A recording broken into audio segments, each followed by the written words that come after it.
Flight ছিল আমাদের 6:30টায়। এখন আমরা ঘরে আছি এবং আমাদের সাথে একটা পোপাটা হয়ে গেছে। পরে সাহেব সেজে এসেছে। তওবা তেরা প্যার।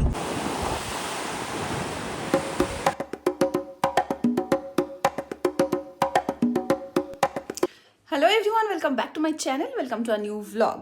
তো আজকের ভ্লগটা খুব স্পেশাল হতে চলেছে বিকজ আমি আর সৌরভ যাচ্ছি ঘুরতে।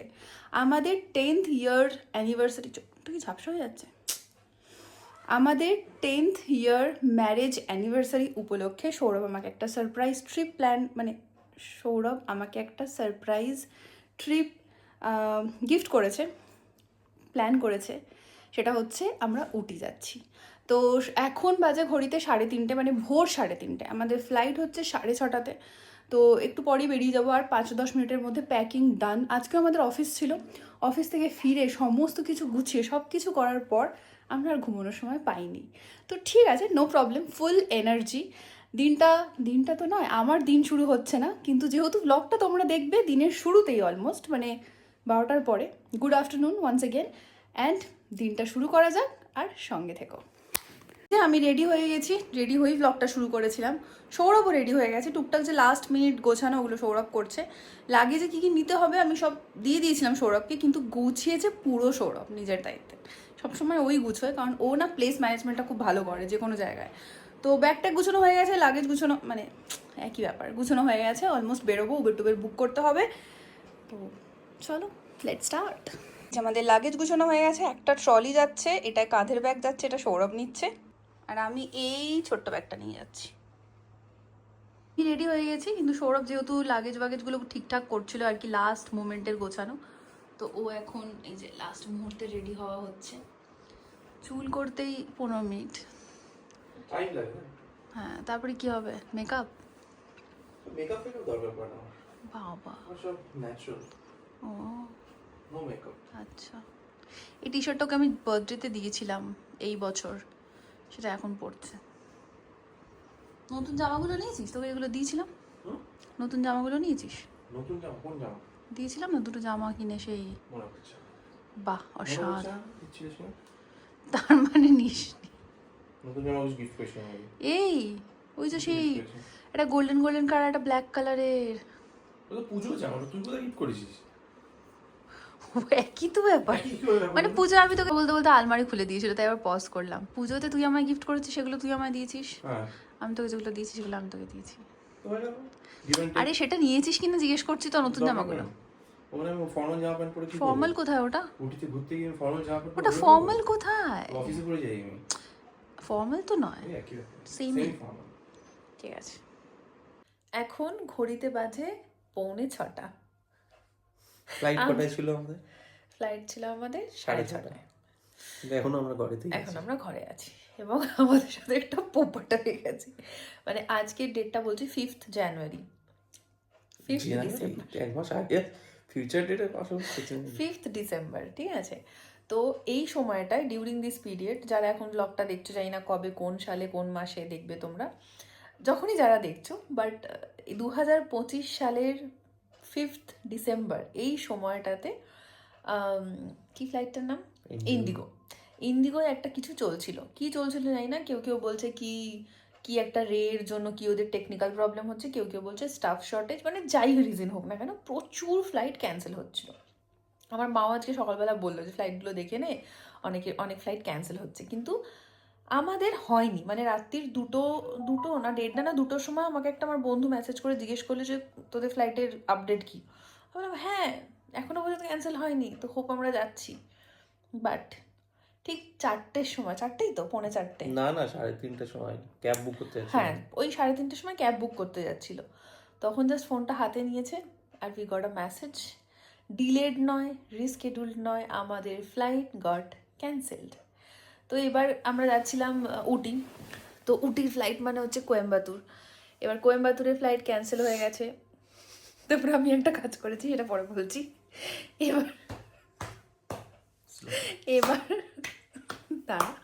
এবার হচ্ছে ফ্লাইটটা ক্যান্সেল হয়ে গেছে। এবার আমি পরের ফ্লাইট দেখছি, পরের ফ্লাইটও সেম টাইমে কালকে আছে আবার, but how can I take the risk? আবার যদি কালকেও ক্যান্সেল হয় তাহলে মানে যাওয়াই হবে না। কোন কি মেসেজ করছে চাই দেখছি সেটা, তো যাওয়াই হবে না, ঠিক আছে। আর আজকের ডেটে পরের ফ্লাইটগুলো মানে টাইমে এদিক ওদিক আছে, আর ওইটাই টেনশন হচ্ছে যদি আসার ফ্লাইটটা ক্যান্সেল হয় তাহলে প্রচণ্ড প্রবলেম হয়ে যাবে। তো কী করবো আমি রেস্কিডিউল করতে গিয়ে আমি আবার দেখলাম যে এখনের যে ফ্লাইটটা ক্যান্সেল হয়েছে ওইটাই আবার অ্যাভেলেবেল দেখাচ্ছে। তো আমি আবার 2,000 টাকা এক্সট্রা নিল, মানে 8,000 টাকা আমাদের পড়ছিল, এটা 10,000 টাকা 12,000 টাকা পড়লো, 4,000 টাকা এক্সট্রা রেদার। তো আমি আবার বুক করে দিলাম, কিন্তু যখন টিকিটটা এলো তখন দেখলাম ওটা 12ই ডিসেম্বরে বুক করেছি। তো সেকেন্ড পোপার্ট। তো এত কিছু পোপার্টের পরেও আমরা একটু মানে ভাবছিলাম কি করব, প্রচুর রিসার্চ করলাম। পাহাড়ি জায়গায় যেতে ইচ্ছা করছিল, রাদার আমি পাহাড়ি জায়গা বেশি ভালোবাসি, কিন্তু কিছু পাহাড়ি জায়গা হায়দ্রাবাদ নিয়ারেস্ট এমন কিছু নেই যেটা আমরা ফ্লাইট ছাড়া যেতে পারবো। ফ্লাইট নিয়ে আজকে যাওয়া পসিবল হলো না, আর ফেরাটা নিয়ে খুব এখন ডাইসি লাগছে যে যদি ফেরার টিকিটটা ক্যান্সেল হয়ে যায় চাপ হয়ে যাবে, আউট হচ্ছে সেনোতে। তো আমরা কি ডিসাইড করলাম বলো? ভাইজ্যাক। তো আমরা ভাইজ্যাক যাচ্ছি, দ্যাট টু গাড়ি নিয়ে। তাহলে চলো এবার দুগ্গা করে বেরিয়ে পড়ি। How are you feeling? Sleepy, কেমন এক্সাইটেড, লাগছে? ভালো লাগছে। আমি অ্যাকচুয়ালি রোড ট্রিপ করতে পছন্দ করি, তাহলে মানে রোড ট্রিপই হয় আমার। আগে দেখি গাড়িটা এগো আগে, ঢোকাবে কি করে? তুই কি ব্যাগগুলো রাখতে পারবি এখন, না পরেই রাখবি একবারে? এই আমার কাঁধে টাধে দিয়ে দে তাহলে। আমরা বেরিয়ে পড়লাম, জাস্ট বেরোলাম, এখন বাজে 6টা মতো। তো এখন আগে সৌরভ যাচ্ছে এটিএমে টাকা তুলতে, তারপরে হয়তো তেল ভরাবি, তাই তো? তারপরে যে রুটটা ধরার আর কি রুটটা ধরবো, তখন বলে দেবো কোন রুটটা ধরছি। যারা হায়দ্রাবাদ থেকে যাচ্ছ তাদের হেল্প হবে। আর এত ভোরবেলা প্রথমবার হয়তো গাড়ি নিয়ে বেরোলাম, বল সৌরভ? ভীষণ সুন্দর লাগছে, আকাশটা পুরো পিঙ্ক হয়ে আছে সামনে, সূর্য উঠবো। সূর্য ওঠার আগে আমরা বেরিয়ে পড়েছি, যদিও 6টা বাজে, কিন্তু এখানে একটু সূর্য উঠতেও দেরি করে, আবার বাড়ি যেতেও দেরি করে। তো এখনো সূর্যি মামা ওঠেনি ঘুম থেকে। কি সুন্দর লাগছে দেখ আকাশটা। হাইওয়েতে উঠলে তখন আমার ভালো লাগবে, যদি এই অবস্থাতে হাইওয়েতে উঠতে। হ্যাঁ, তখন আরো সুন্দর লাগবে।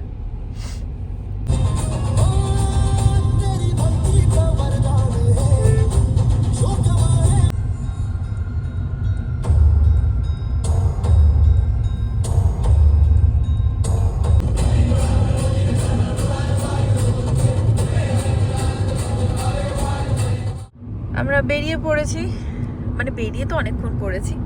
পেট্রোল ভরানো হয়ে গেছে, এটিএম থেকে টাকা তোলা হয়ে গেছে। আর এখন আমরা কোন রুট ধরে যাচ্ছি? আমরা এখন আপাতত আছি রিং রোডে, হায়দ্রাবাদের আউটার রিং রোড। হ্যাঁ, তারপর ওই NH65 ধরে বিজয়ওয়াড়া হয়ে রাজামন্দ্রি হয়ে তারপরে ভাইজ্যাক ঢুকবো। ওকে, টোটাল 650 কিলোমিটার মতো। ওকে, টোটাল 650 কিলোমিটার এখান থেকে বিজয়ওয়াড়া হয়ে রাজামন্দ্রি হয়ে ভাইজ্যাক, তাই তো? হ্যাঁ, আর আমরা যাচ্ছি NH65 ধরে। তো রিং রোড আছে, এটা হ্যাঁ, আউটার রিং রোড ধরে NH65 ধরবো। ঠিক আছে, ডান। আর সামনেই সূর্য উঠে গেছে, সূর্য মানে আকাশটা অসাধারণ লাগছে দেখতে। আমি বললাম এড়াবে কেন, একে তো একরকম মক্কেল বলেই মনে হচ্ছে। তোমার রোজগারের কথাটাও মানুষের উদ্ভবের সময়টা এক ধাক্কায় লাখ লাখ বছর পিছিয়ে যায়। ফেলুদা এখন আদিম হাতির পাঞ্জাবি, পায়ে সুর তোলা লাল চটি, ডান হাতে বাড়িছে, এই বাড়ি অনেক কাছে হয়। আপনার পরিবার বয়স কত? বাইরেটা যতই পালিশ করা হোক না কেন, তাকে আর ভদ্রলোক বলা চলে না।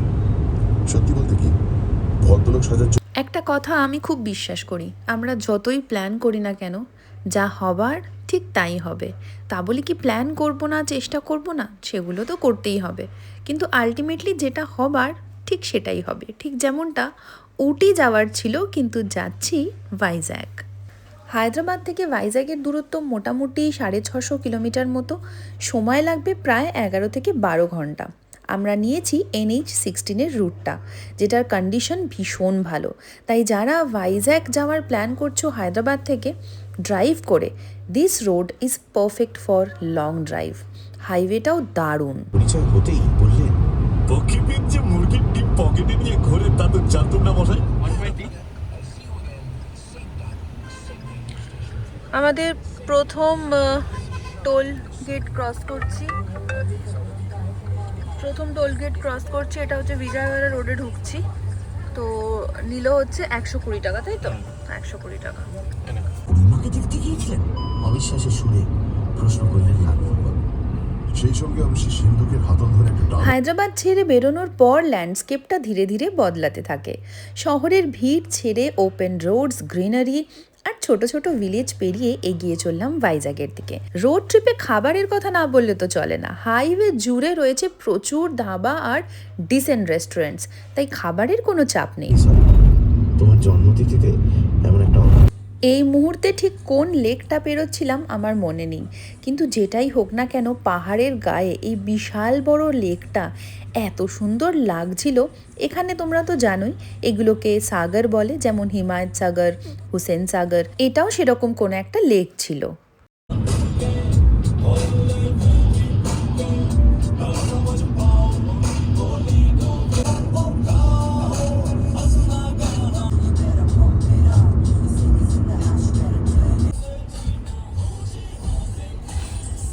অনেকটা প্রায় এগিয়ে এসেছিলাম, এবার পেটে ছুঁচোয় দম দিচ্ছিল, কিছু একটা খেতে হতো। আর সেই সময় চোখে পড়লো একটা খুব সুন্দর এরকম ফুড জয়েন্ট। ভেতরে কটা কি দোকান ছিল সেই মুহূর্তে জানতাম না, কিন্তু প্রচুর গাড়ি ঢুকছিল, তোমরা দেখতেই পাচ্ছ। এখন এত সকালেই দেখো পার্কিং অলমোস্ট ফুল, কয়েকটা ফাঁকা আছে জাস্ট। আমরা গাড়ি রাখার জায়গা তো পেয়ে গেছিলাম, এবার দেখা যাক কি কি খাবার আছে। এটা কোথায় বলতে হবে না, যাই হোক NH65-এ নামলাম একটা জায়গায়, মিডওয়ে প্লাজা বলে কিছু একটা ছিল, ব্রেকফাস্ট করতে নামলাম। করবো এখন ব্রেকফাস্ট, কি খাওয়া দাওয়ার পাওয়া যায় জানি না, কিন্তু খিদে একটু পাচ্ছিল, তার থেকে বেশি চা করছিল। এইটা তো তেলেগুতে লেখা, বাট বাইরেটায় লেখা ছিল।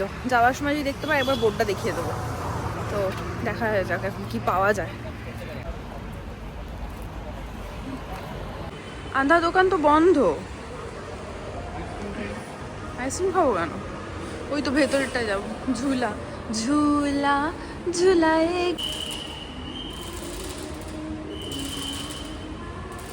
এই যে এটার নাম হচ্ছে মিডওয়ে প্লাজা।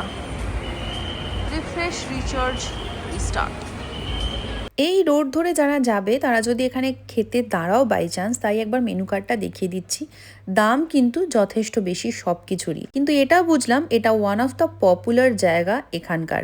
সৌরভ নিয়েছিল ভাড়া সাম্বার, আমি নিয়েছিলাম পুরি সবজি, কিন্তু পুরিটা বিশাল বড় বড় সাইজের ছিল। 4 রকমের চাটনি দিয়েছিল নারকোলের, সেগুলো আর প্রত্যেকটাই ভীষণ সুন্দর খেতে ছিল। বাট আমার ওই হোয়াইট কালারের দুটো চাটনি বেশি বেটার লেগেছে। আর সব থেকে ভালো লেগেছে চাটা অসাধারণ ছিল। আর এখানে একটা অফার ছিল, সেটা হচ্ছে কারোর বয়স যদি 16 বছর হয় তাহলে তার একটা যে কোনো মিল ফ্রি, আর এই অফারটা সারা বছর চলে। ব্রেকফাস্ট করলাম, প্রাইসগুলো তো তোমাদের দেখালামই, একটু হাই প্রাইস, কিন্তু জায়গাটা প্রচণ্ড ক্লিন। মানে ওয়াশরুমগুলো তো মানে কি বলবো, এত ক্লিন এক্সপেকটেশনের বাইরে, অথচ প্রচুর ভিড় হয়েছিল। মানে এটা সবাই আর কি আসে হয়তো এরিয়ায়, ব্রেকফাস্ট জোন বা কর্নার বা ফেমাস হবে, এদের এখানে পরিচিত হবে, খুব ফেমাস না, মানে এদের এখানে খুব ওই হবে আর কি, এটা পপুলার হবে।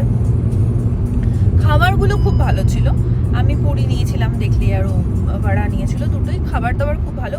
চাটা তো আলাদাই লেভেলের ছিল, দারুণ ছিল চাটা, যদিও প্রাইসটাই বেশির দিকেই, বাট ঠিক আছে, অতটা জিনিস ওই অত বড় জায়গাটা মেনটেন করছে, ওয়াশরুম মেনটেন করছে, অত লোক কাজ করছে, তো ডেফিনেটলি সেটা তো হবেই।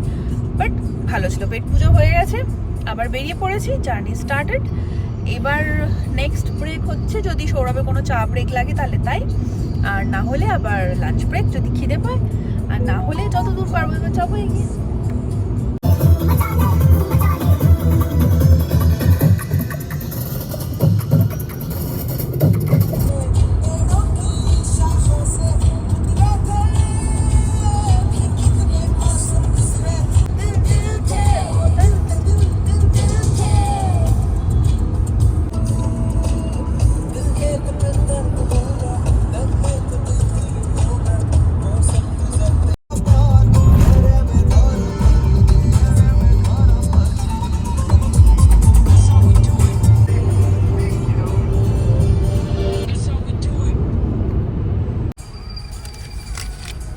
লাগলো 150 টাকায়, মাঝখানে একবার লেগেছে আর একবার 150 টাকা, ওটা ভুলে গেছি তুলতে, এখানে আবার 150 টাকা। অ্যাকচুয়ালি আমাদের ফার্স্ট একটা কাজ করছে না সামহাউ, তো ওই জন্য আরও টাইম লাগছে, মানে ক্যাশে দিতে হচ্ছে আইদার স্ক্যান করাতে হচ্ছে, ওই জন্য আরও টাইম লাগছে। ফার্স্ট একটা কাজ করলে মিটে যেত। একটা জায়গাতে লাস্ট একটা জায়গাতে ওখানে হাইব্রিড অপশনও ছিল না, সব কটা যতগুলো ছিল গেট সব কটাতে ফাস্ট্যাগ লেখা ছিল, এগুলো একটু প্রবলেম হচ্ছে। যাই হোক হয়ে গেছে এইটাতে। এটা থার্ড না ফোর্থ? ফোর্থ মনে হয় টোল, ফোর্থ না থার্ড। প্রথমে তো রিং রোড বেরোলাম, হ্যাঁ থার্ড বা ফোর্থ, তারপরে সেকেন্ডে ওখানে ক্যাশ দিলাম। হ্যাঁ তো এটা ফোর্থ না থার্ড? যাই হোক থার্ড বা ফোর্থ কিছু একটা হবে। থার্ড। আচ্ছা এখন ঘড়িতে বাজে 9:30।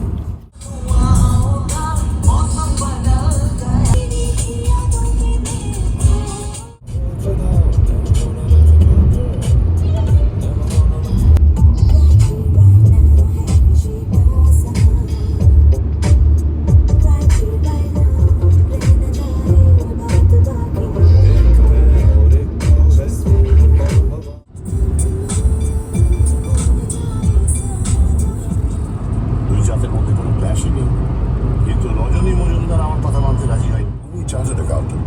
তার মানে এখানকার পড়াশোনা ওর কোনো কাজে। ডেক্সটারের নাম পাওয়া যাবে, কিন্তু তাও আমার মনে হচ্ছিল তোমরা যারা রোড ট্রিপে মানে হায়দ্রাবাদ থেকে ভাইজ্যাগ রোড ট্রিপে যাবে তাদের জন্য একটা ইনফরমেশন দিই।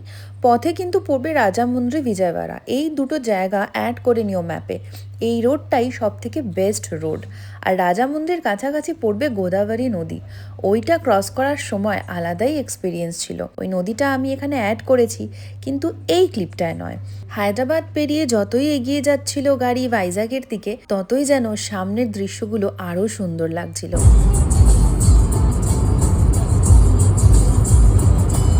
এখন ঘড়িতে বাজে কটা? 12:05।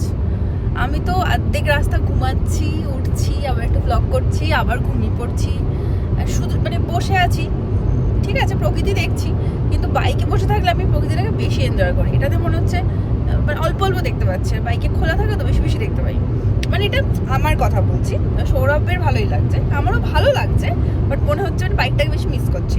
তো মাঝখানে ঘুমিয়ে পড়ছিলাম, সারা রাত কালকে ঘুম নেই, ওরও নেই, কিন্তু যেহেতু আমি বসে আছি পাশে তো আমার ঘুম পেয়ে যাচ্ছে। বাট এখন একটু ভালো লাগছে, ফ্রেশ লাগছে। এখন 12:05। এখন আমরা কত দূর পৌঁছেছি জায়গাটা না বলতে পারবো না, বাট এখন দেখাচ্ছে আরও মোটামুটি 143 কিলোমিটার মতো। হ্যাঁ 143 কিলোমিটার মতো। দেখা যাক কতক্ষণ লাগে। ও সরি ভুল বলছি, 143 কিলোমিটার হচ্ছে ওই জায়গাটা, কোনটা বেশ রাজামুন্দ্রি বলে। ওইখান থেকে ওটা যেহেতু মাঝখানে দিয়েছি আমরা, যাতে রুটটা মানে এদিক ওদিক না হয়ে যায়, ওখান থেকে আরও 2 ঘন্টা মতো লাগবে হচ্ছে ভাইজ্যাগ। তো যদি আমাদের এখন এখান থেকে ওইখানে পৌঁছতে 2 ঘন্টা লাগে, তাহলে আরও ভাইজ্যাগ 2 ঘন্টা, মানে টোটাল 4 ঘন্টা এখনো লাগবে। আর রাস্তাগুলো অলমোস্ট ভালো, মাঝখানে কিছু ডাইভারশন আছে, আদারওয়াইজ একদম সোজা রাস্তা, মানে নাক বরাবর একদম সোজা রাস্তা। একটা দুটো জাস্ট টার্ন যেরকম নর্মাল থাকে, বাট হাইওয়ে রাস্তা। তো হায়দ্রাবাদ থেকে যারা আসছো ভাইজ্যাগ গাড়ি নিয়ে আর কি, রাস্তা খুব ভালো এখনো অবধি। তো টাচউড, আগে কি হবে জানি না, বাট এখনো অবধি রাস্তা ভীষণ ভালো। অভিমান হে তু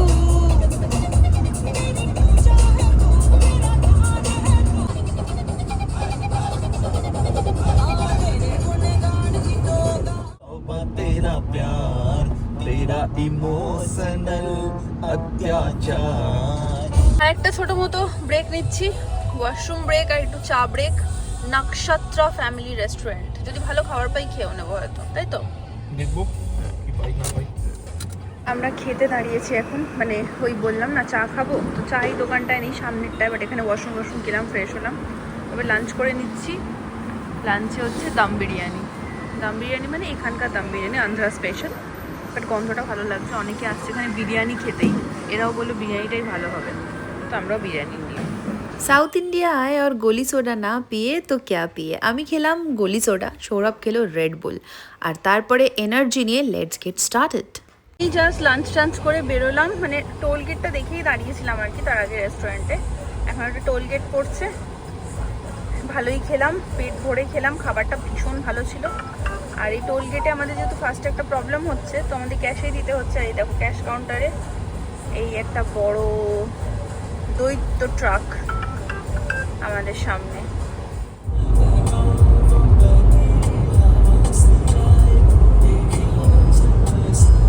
ঠাকুমার ঝুলি থেকে এখন বেরোবে চিকলেট।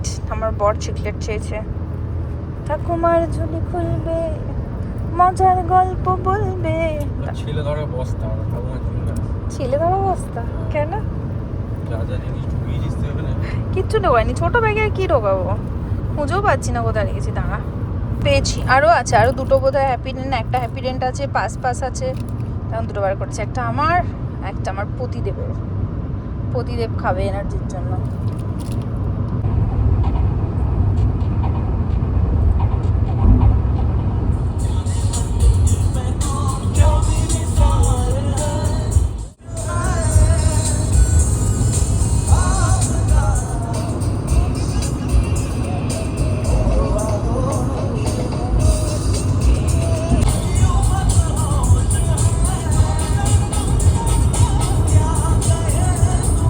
এই সেই গোদাবরী নদী যেটার কথা আমি একটু আগে বলছিলাম। বিশ্বাস করো অনেক চেষ্টা করেছিলাম ভিডিও করার, কিন্তু বাদিক বা ডান দিক কোনো দিক থেকেই আমি গাড়িতে বসে ভিডিও করতে পারছিলাম না। বাইকে হলে হয়তো আমি ভালো করে এই ক্লিপটা নিতে পারতাম, কিন্তু ব্রিজটা এমনভাবেই বানানো যে গাড়িতে বসে সেটার ক্লিপ নেওয়া যায়নি।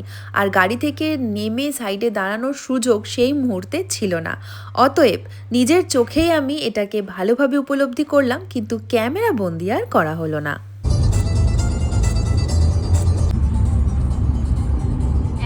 সুন্দর এই রাস্তাটা, এই পাশে দেখো একটা পাহাড়ের মতো, মানে জঙ্গল পাহাড় টাইপের, আর এরকম সামনে এই রাস্তাটা কার্ভ টাইপের।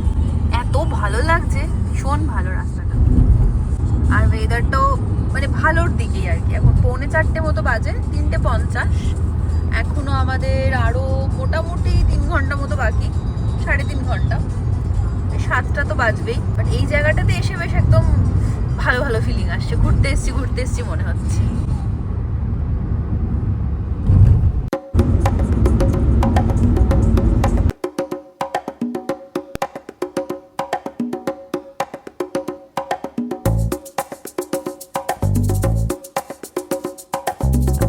মূর্তি মনে হলো রে, হ্যাঁ না?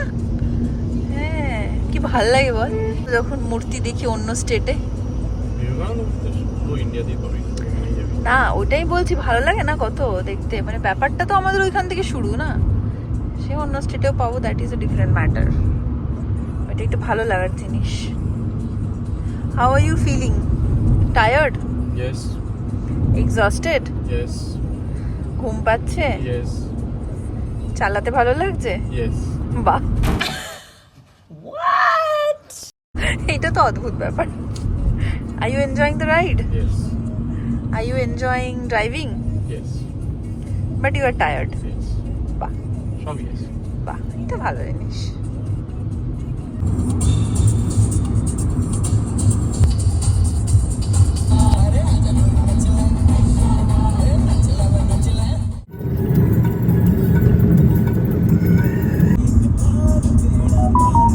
যারা লং ড্রাইভ পছন্দ করো আর হায়দ্রাবাদে থাকো তাদের জন্য এই রুটটা কিন্তু পারফেক্ট। ট্রাফিক তুলনামূলক কম যদি ভোর ভোর বেরো, আর ড্রাইভ করতে ভীষণ ভালো লাগবে। মোটামুটি অন্ধকার হয়ে গেছে এখন। ঘড়িতে বাজে হচ্ছে 5:50, ওই 6টাই ধরে চলো, 6টা বাজে 10। এখনো দেখাচ্ছে বাকি 1.5 ঘন্টা। 40 কিলোমিটার 1.5 ঘন্টা থাকা মানে লাগার কথা নয়, কিন্তু এখন যেটা বুঝছি সেটা হচ্ছে প্রচুর এসব ট্রাক ফাক বেরিয়ে গেছে বলে প্রচুর ট্রাফিক হচ্ছে, সেই জন্য হয়তো সময়টা দেখাচ্ছে একটু বেশি। বাট এখন দুজনেরই প্রচণ্ড এক্সস্টেড লাগছে, কিন্তু আমরা টি ব্রেক নিইনি, দাঁড়াইনি, কেননা সৌরভ বলে একবারে ট্রেনে চলে যাই, একদম পৌঁছে যাই, তারপর দেখা যাবে। তো ওই জন্য আমরা টি ব্রেক কিছু না নিয়ে এখন আমরা সোজা এগিয়ে যাচ্ছি।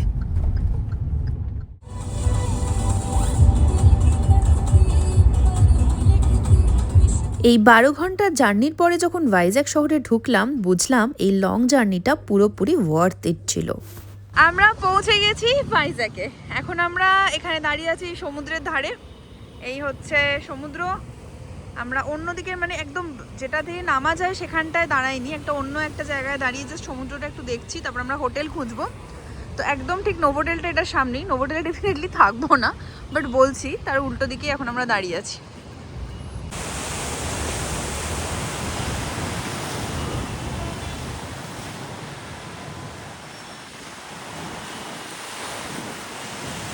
এটাকে দুঃসাহসিকতা বলবো না পাগলামি বলবো জানি না। এক তো হোটেল বুক না করেই চলে এসেছি, এখন 7টা প্রায় বেজেই গেছিল ওই সময়, আর তাও আমরা হোটেল না খুঁজে এসেছি বিচে। আগে সমুদ্র দেখবো, পেট পুজো করব, তারপর হোটেল খুঁজবো। সৌরভের বক্তব্য ছিল 12 ঘন্টা গাড়ি চালিয়ে যাকে দেখার জন্য এলাম তাকে একবার না দেখেই হোটেল খুঁজতে যাব।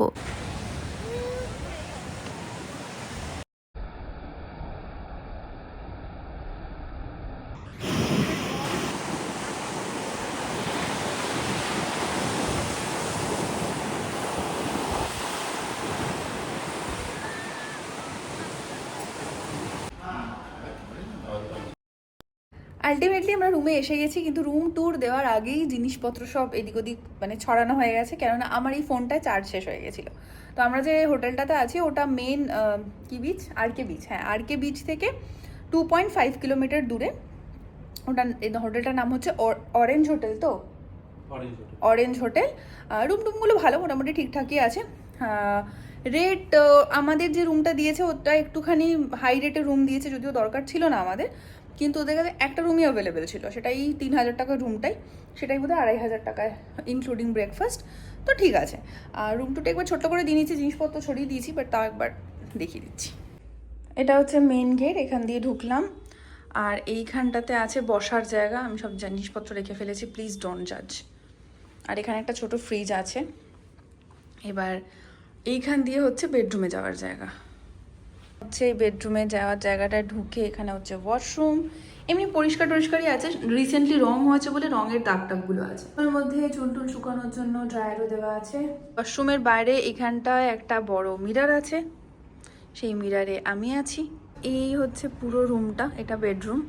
টাওয়েল, তারপরে তোমার ডেন্টাল কিট, সোপ, ওগুলো সমস্ত দিয়েছে। আর এসিও আছে, যেটা এখন একটুখানি চালিয়েছি বাট লাগবে না। সুন্দর রুমটা, পরিষ্কার।